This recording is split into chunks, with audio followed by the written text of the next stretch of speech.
Move Changamire ipapo move kune vese vanhu vanondisema ndinoreva imi vanondivenga nehama dzose dzinondiseka imi zuva nezuva muchindireva regai nditaure zvinondibowa handizi kutuka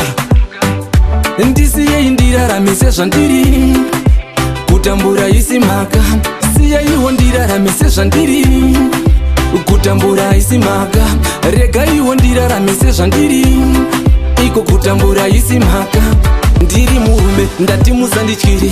ndini Changamire movu yemukono ndiri hombarume ini ndiri muvhimi chero ndikabata chero kagwa mupini musandiitirawo zvamaminimini kunge maiguru namainini upenyu hwangu ndehwangu kana une chako chako ndechako upenyu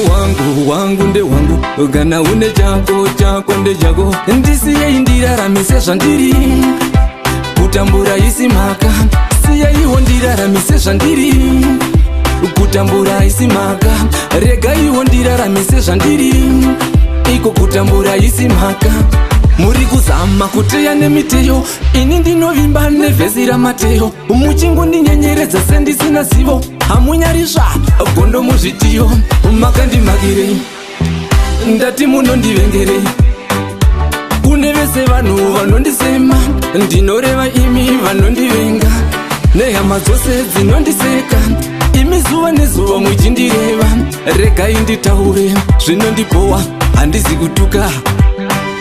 ndisiyei ndiraramise zvandiri kutambura isi mhaka siyaiwo ndiraramise zvandiri kutambura isi mhaka regaiwo ndiraramise zvandiri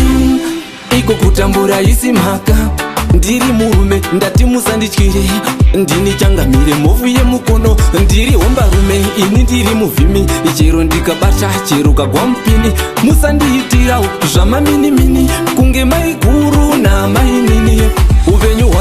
hwangu ndehwangu kana une chako chako ndechako upenyu hwangu ndehwangu kana une chako chako ndechako ndisiyei ndiraramise zvandiri kutambura isi mhaka siyaiwo ndiraramise zvandiri kutambura isi mhaka regaiwo ndiraramise zvandiri iko kutambura isi mhaka muri kuzama kuteya nemiteyo ini ndinovimba nevhesi ramateyo muchingondinyenyeredza sendisina zivo hamunyarisva gondo muzvitiyo makandimhakirei ndati munondivengerei regai nditaure zvinondibowa handizi kutuka ndisiyei ndiraramise zvandiri kutambura isi mhaka